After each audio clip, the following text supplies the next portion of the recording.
with Barbara Lapointe, where real conversations equal real transformations. So today, I'm curious about what happens when you say, I'd like to write a book. I really want to write a book, but how do you go from there to becoming a published author of more than 50 books? That's what our next author has done, and he is a veritable creative force. Welcome, Aaron, to Healing Forward. Thanks for having me. It sounds like a great podcast. I'm glad to be here. Yeah, we're super excited to talk to you, and I want to get down to the author tips and the author business, but I want to save that to the end. So if you're listening, Aaron's going to have a lot of tips for anyone wanting to become published. So please subscribe, like, and comment. But I also want to just begin with your human story, because you spent a decade, Aaron, building credibility in the voiceover world, which is really fascinating to me because I do voiceovers here in Mexico on media and I love it.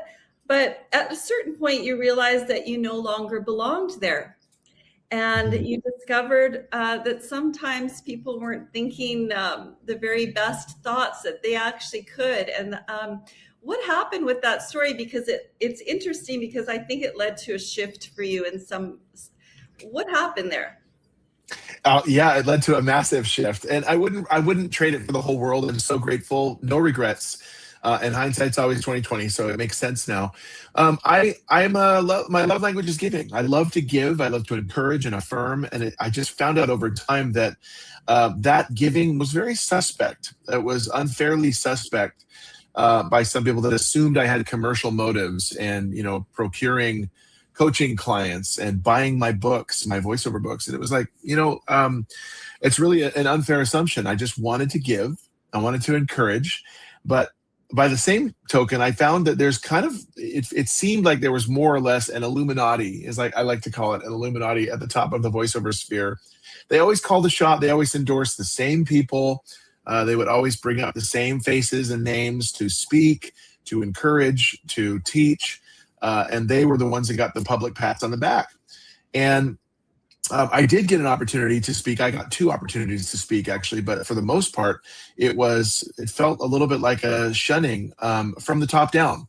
And I realized, wow, these people I'm tired of kissing butts, to get places and climb ladders. No one should have to do that. And I just felt like a fifth wheel, on the outside looking in. I felt like an anomaly. And I think I've always been a little bit of an anomaly, so that's okay. But I got mad. I spoke truth to power, finally, after I've had enough of this suspicion and these people kind of questioning me. I don't see you questioning them. They're carte blanche everywhere you go. And so I spoke truth to power. I was perhaps a little less diplomatic than I should have been, but I wanted to be honest with how I felt, and I was really frustrated and irritated. So that was kind of shooting myself in the foot and sabotaging the reputation that I developed, but also any kind of future chances of being led into this clique, this circle. I was okay with that as well, because I'm not going to take it lying down. So I saw my way out, exited stage left, and said my piece, amen, as I did. And it resulted in a boon of creativity in my life. It resulted in me getting the voice of United Healthcare. I'm the voice of United Healthcare, which is union money, a lot of money, and a lot of insurance savings as well, because we qualify for insurance. But man, it resulted in me pivoting back to authoring, pivoting back to music. And I have no regrets. I'm so grateful. Really long answer to your very short question. But I think this is such a cool, relevant theme. Thank you for that, Aaron, because this theme goes out is replayed through your whole story. And it's where you make the most out of difficult moments. Like, you seem to be able to take failure and shift into liberation. And I love that you were fueled with creative insights after that, and self-doubt into something more, and harsh feedback into opportunity. And this is something that you weave throughout the success of your career. And that is so important to be able to move forward in life, to be able to do that. Absolutely. Well, kind of like when you get lemons, you make lemonade. It's cliche. It's maybe trite, bubblegummy euphemisms, but it's so true. And I did actually. I'll be very honest. When I pulled out of the voiceover community because I found it very toxic, the people who I knew would reach out to me, they still reached out, and I was grateful for that. And there are good seeds still in the bad apple. There were good seeds, and I still stay in touch with a few of them, to this day. But I've always, someone said of me once, Aaron, you could drop him in a desert and he'd still find a way to make money. Um, I love that. It's very flattering because I have to create. I want to create. I have a deep desire and a drive to create. And so, me leaving the voiceover community and trying to climb that ladder and run that rat race, it just opened up a Pandora's box of creation for me that I'm so grateful for. And 51 books later, here I am. Yeah, that is very inspiring. It's extraordinary, in fact. And I think many people can relate to your story because some of us are working in professions that don't feel authentic. And in fact, it feels like you were working in an environment that didn't rewarded compliance, but not authenticity. And is that true? Yeah, that's an excellent way to put it. I mean, it's a very harsh reality just hearing those words. But that's absolutely, I couldn't have said that better. And so how do you recognize when you're in a professional community that's slowly becoming toxic? Because sometimes we're there and we're dependent on our building our career on a paycheck. And how do we really become conscious when we're like, this environment's not serving me anymore, or maybe this prestigious professional environment I'm in is actually toxic? I think it takes a discerning eye, first of all, to really understand if that is the case. And you have to decide just to yourself if it's worth it for you in the long run. I'm a very impatient person by trade. My wife would second this. My biggest fan of my Dissonance Alien Invasion saga has literally told me, here's the thing, you have no patience. And it's true. I mean, it's scalding, it hurts. Take your knife back, please. But it's true. And I didn't have the patience to continue to endure this trying to please and trying to continue to knock on the bronze, brass door of this upper echelon. I didn't have the patience to continue to do that. If I wanted to stick it out, maybe things would have changed. So I think the person really has to decide, is this worth sticking out for? Is this worth more for your own sanity, breaking away and doing your own thing, and being authentic that way? Oscar Wilde said, be yourself. Everyone else is already taken. And I love the phrase, I forget who said it, but you're the youest you that you can be. We all have a unique voice that we can bring to whatever field we're in. And I suggest that we bring it. If we're not being allowed to bring it there, then by all means do go there. I like that so much. That makes so much sense to me. And I love that you got a creative fuel when you had to shift. What happens when you shift identities? And it sounds like you've had to rebuild your identity a few times. Yeah, my wife doesn't know what to call me anymore. So I just say, call me for dinner. It's still Aaron. So I use Aaron Alex for voiceovers, and I use Aaron Ryan for authoring. But I was going by a stage name as a voiceover artist. I was going by Joshua Alexander. And Alexander is an extension of one of my names. Joshua at the time was my best friend's name. So I figured I'm going to take a stage name, and that's fairly common from what I understand.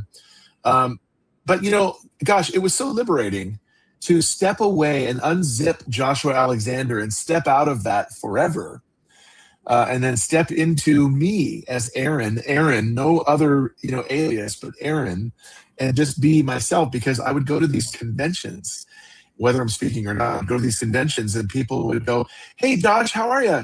And I'd go, "Dum-de-dum. Oh, yeah, that's me. Yeah, hi, how are you?" I forget they're talking to me because that's not my name. So it was really incredibly liberating to step back into my authentic, real name. I love that. And I love that you give yourself permission to do so much. And it sounds like you've also given yourself permission to succeed in life because you've written nearly 50 books. Did you always know, Aaron, that you had it inside of you to do that? Yes, I did. I mean, I have 3 origin stories as an author, which is crazy. So it's no surprise to me at all that I've been a storyteller my whole life. Every major vocation I've had has had to do with storytelling in some respect.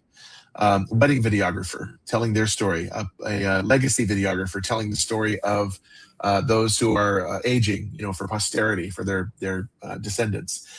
Corporate videographer, telling their story. A voiceover artist, telling companies' stories across web, TV, radio. And so natively, the most root, authentic, based form of storytelling or being an author is being a storyteller. So it was natural for me to go back to what I did. But in second grade, I was given an assignment to write a story by Mrs. Walker. Hi, Mrs. Walker. And I did that, and I was like, oh, I love this. I was in a young authors club at age 10, completely forgot about it. My mom sent me the article, and I was like, oh, mind blown. I remember this. And I remember reading The Lord of the Rings as a real young kid. And my mind was absolutely blown. The world building, the character building, the stakes, the narrative, everything about it blew my mind. And I said, I want to do this too. That's incredible. I have good memories of The Lord of the Rings. And it's amazing that you knew that you had it in you.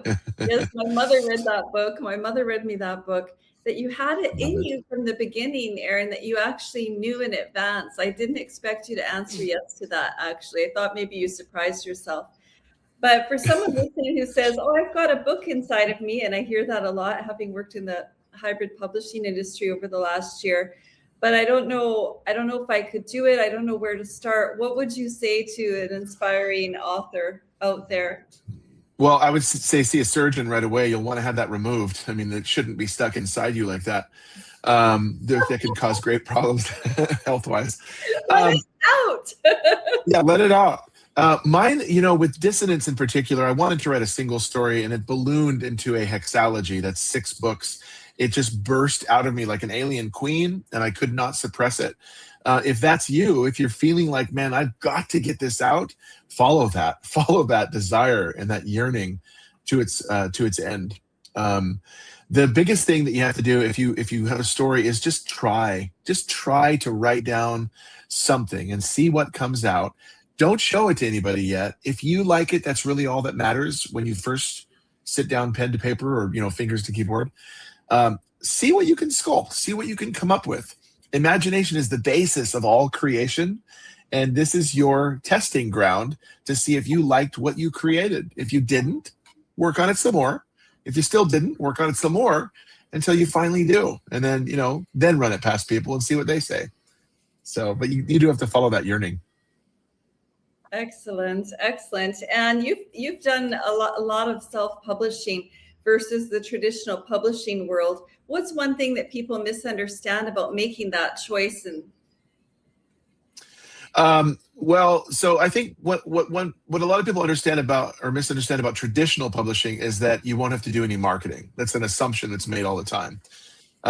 If you are indie published, you're definitely going to want to market your book. If you're traditionally published, you're definitely going to want to market your book. My question is, why wouldn't you? I mean, this is something that you've slaved over, that you love. You love the characters. You're in love with the story. And like a baby that you've created, don't you want to show it off to people? Like, this is my son. This is my daughter. I mean, you'd want to show that off to people. So that's just all marketing is just being enthusiastic about what you've created. Not high pressure, but being an enthusiast is really where the rubber meets the road. Another thing that people get misunderstood about just indie publishing is that you are going to make it quickly. There are, indie publishers that, they're like 30-year overnight successes. It took them a long time to get there, but Andy Weir wrote The Martian. That was turned into a movie. He wrote the Hail Mary Project. That's now a movie. And it can happen, but the odds are stacked against you. You have to develop structural fortitude and integrity to continue You have to develop drive and the ability to brush off the negative reviews and the lack of sales and just keep moving forward. It'll take a while, but it's such a worthy journey. I love it. You have an excellent mindset, and it's really served you well. For people that are struggling to have that kind of go forward, positive, empowering mindset, any tips for them? Drink coffee for sure. Always drink coffee. That's like my morning. Absolutely. I don't have as cool of a mug, my corny little silver tumbler, but I actually, if I can reach up here and show you this, I just got this as a birthday gift from my wife. So I'm holding up a tumbler that says, "Go away, I'm writing." And I love this. Well, Isn't that great? it's so What's cute. that? Your wife sounds amazing. You also say when you write stuff down, things happen, and that seems like it's really true for you. Yeah. It's you just have to muscle forward. I love this quote from Rocky, Sylvester Stallone in Rocky, and I think it's number 6. It's where he comes back and he fights the younger guy. He's talking to his son, and his son is basically just railing against dad about how dad is, the famous guy, and he's in his shadow, and he's got to keep fighting and fighting. And Rocky decides he's not going to take it, and so he doesn't lay into his son, but he says, life isn't about how hard you can hit; it's about how hard you can get hit and keep moving forward. About how many hits you can take and keep moving forward. People won't buy your book, you keep moving forward. People leave you a negative review, you keep moving forward. People don't adapt your book into screen, you keep moving forward. People don't ask you to speak and teach and share, you keep moving forward. If it's a worthy enough pursuit, you keep moving forward regardless of the setbacks along the way. That's where the structural integrity comes from. And Rocky finishes that speech with saying, "That's how winning is done." Isn't that true? It's So true. I had an actually emotional epiphany before I came on with you today. And that was just like, I can trust because just aligning with you to do this podcast, almost everything you're talking about relates so much to what I've just been through. I've been through 2 years of just getting, knocked down, and I keep getting back up. And it's been very, very challenging, but that's actually how I came up with the name Healing Forward, because I had a good friend who said, "You've just got to keep moving on. Just keep going." And I was like, how can I keep going? How can I keep moving forward? And he said, "Just keep moving forward." Exactly what you just said. And I got to say, sometimes it's not easy, especially if you're, sensitive. But this is so golden what you just shared, and it's worked for you. It has, and I'd love to share a quote that I was given by a former casting agent, voiceover casting agent, and entrepreneur. Her name is Liz Atherton, and she runs castvoices.com, and she's a very, very sweet lady. She gave me this quote when I was still in the mode of kind of butt kissing in voiceovers, and so it was more applicable, at that time. But I've since appropriated it, and it's totally applicable to an authoring career as well.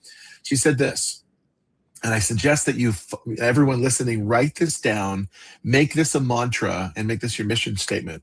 She said, "Someone's endorsement of you, or lack thereof, has very little to do with your trajectory." And I get chills thinking about that even right now. I was on the phone with her and I went, wait, say that again? And, my voice went, like 3 octaves up. And she said it again, and it was it's so true. So someone's endorsement of you, like you could be asked to speak, you can have your book selling like hotcakes. That has very little to do with your trajectory. You keep moving forward. Or they're not asking you to speak, or not buying your books, or they're leaving you negative reviews, or whatever. You keep moving forward. It has nothing to do with your trajectory. If you're a writer, you're going to continue writing, regardless of these things that happen or don't happen. It was very formative for me. It's kind of an anthem for me. Yeah, that's really powerful. It's a really good one. And I think these are golden nuggets. I also saw a quote in your bio that I also very much liked. And it said, "I believe that everything that happens in life is a resource." Yes. I forget who said it. I want to say that it was It's wrong. It's not right. The person who composed Lin-Manuel Miranda, I wanted to say it was him. It wasn't him though. But I think he said that everything happens to you is a resource. So everything that happens in your life is a resource, and you can build on that trauma by writing about it, by sculpting about it, by making music about it, by writing poetry about it. And those things are all part of these building blocks. You know, my wife said everything in the past, and she's had a rough past, and so have I. I just wrote a book about this called Unworthy, with the un crossed out. It's a memoir of our love and how we came to be worthy of love. And she said everything in the past has led to now, and I'm in love with now. And I just I'm the writer, but my wife is the wordsmith, and I'm like, what am I doing writing? It's crazy. I love that so much. So beautiful. You know, I can tell that you're the kind of guy who can get on the hot seat and do well. So I prepared some rapid fire questions for you, Aaron. Are you ready? All right. Yes, AI is disrupting creative industries. Are you hopeful or fearful about AI? I'm fearful. I am maybe 10% hopeful, 80%. Well, that didn't add up. No one said there'd be math. 10% hopeful, 90% fearful. I really am, because of the speed at which this unregulated wild west of technology is pushing forward and being pushed on people. And so it's actually become the basis of my next series called Carbon. And I'm looking forward to writing that. Oh, okay. Do you think that AI has the potential to replace creators, or it's just going to force creators to evolve? No, it's doing both right now, but it's definitely forcing people out of the creative industry. One of the reasons that I pivoted back to authoring was because not only the toxic VO community, but when AI made its foray into the open market in 2023 with OpenAI and ChatGPT, instantly started seeing long-time cherished relationships with producers fall by the wayside. Our income has dropped drastically. I've lost cherished relationships with producers. I've lost the quality and quantity of jobs has gone down. On the author side, it's pitted author against author. You wrote this with AI. No, I didn't. Yes, you did. And it is such an incendiary topic that is replacing creatives as we speak. It's really sad. Oh my gosh, that's fascinating to me. I'm not able to have foresight on anything you're going to say. It's so interesting to me because I don't have the insight into it. But I will say that I had a short period of time where I worked with a hybrid publishing company over the last year and a half. They did compilations or anthologies. And what happened was all the authors started submitting stories written by AI. And so I was like, oh, how do you combat that? How do you confront that? But yeah, about 80% of the authors did that were applying for these anthologies. And I thought, wow, this is very interesting. Yeah. Yeah, it's sad and it's tragic is the word I would use, because you're forfeiting a God-given right and ability to create and to bring forth something ex nihilo, something out of nothing that didn't exist, and now it's your creation. You're outsourcing that to a chip. And I think it's really sad. There are people in the authoring industry who will go to Grok, Claude, whatever they are, ChatGPT, have it write them a whole story. They will then go to Midjourney and have it create them a cover. Whatever, Grok can even do that. Slap it all together, throw it online, put their name on it, and call themselves an author. They're not an author, they're a capitalist.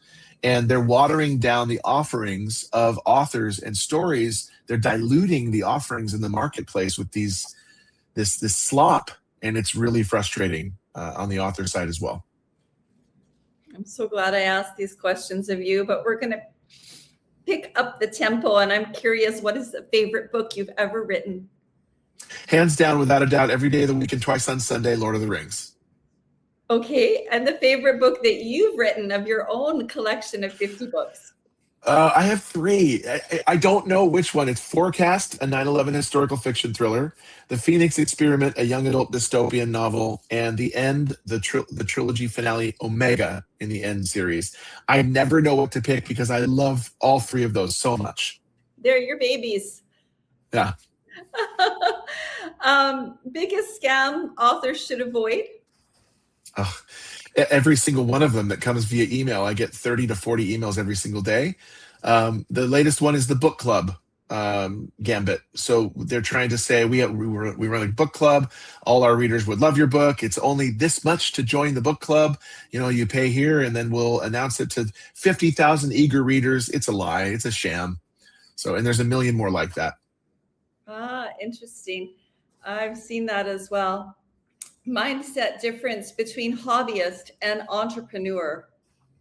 A hobbyist sees short term, an entrepreneur sees long term. A hobbyist sees everything as an expense, and an entrepreneur sees everything as an investment. Wow, what a mindset shift that was.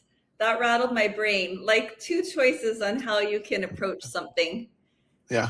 And you've excellent. Now, well, well, one thing that I love to distinguish this anytime I'm asked to speak anywhere is I look at myself as a businessman who just happens to write books. I look at myself as a businessman who just happens to do voiceovers. And I think when you start putting your business first, your business identity first, and your craft second, you're always going to love your craft and you're always going to perfect it and do better. But if you have a vehicle to put that craft on and take it somewhere, this is your business can take your craft somewhere. So this is where hobbyists fail, is like they don't have business acumen. They don't know how to market, or they don't know branding, or they're not willing to invest. They don't think long term. And so if you have a business mindset and business acumen, then your craft can go much further than it can as a hobby. That's golden. That is so golden. Also, thinking long term, I think, is incredibly key as well. Huge. Yes. Now, tell me, are one of your books possibly being considered for a screenplay or something? Well, I've had 5 books adapted for the screen. One of them is actively being pitched to streaming networks as we speak. The other 4 are going in the film festival route. So they are winning entrance into film festivals and garnering awards, which is just awesome. But Dissonance has been adapted and it's being pitched to the streaming networks. I've got a meeting with my screenwriter after this one. And I'm immeasurably grateful. Was it an expense? No, it was an investment. And 10 years from now, if I didn't do this, I'd be so remiss. It is every indie author's dream to see their book on screen and reach so many more people.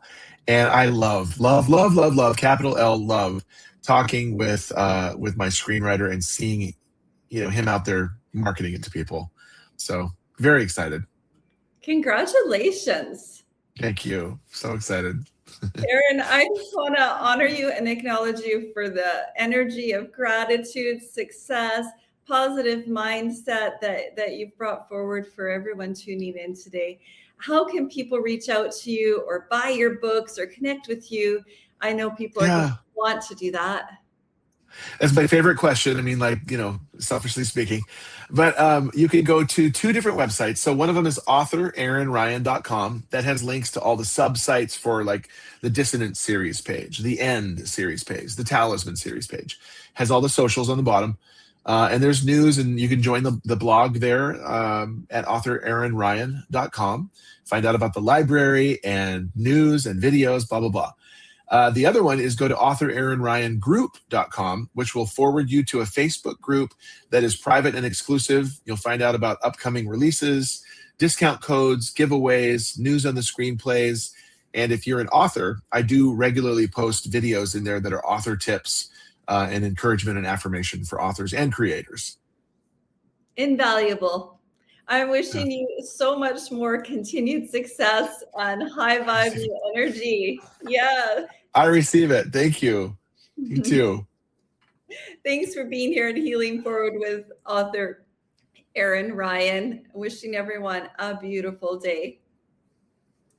Healing doesn't happen all at once. It happens in moments like these.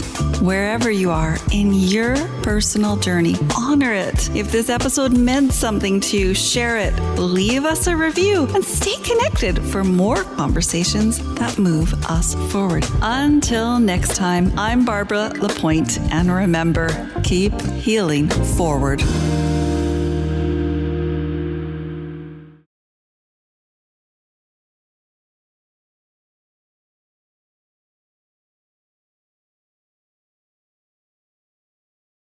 Healing doesn't happen all at once. It happens in moments like these. Wherever you are in your personal journey, honor it. If this episode meant something to you, share it, leave us a review, and stay connected for more conversations that move us forward. Until next time, I'm Barbara Lapointe, and remember, keep healing forward.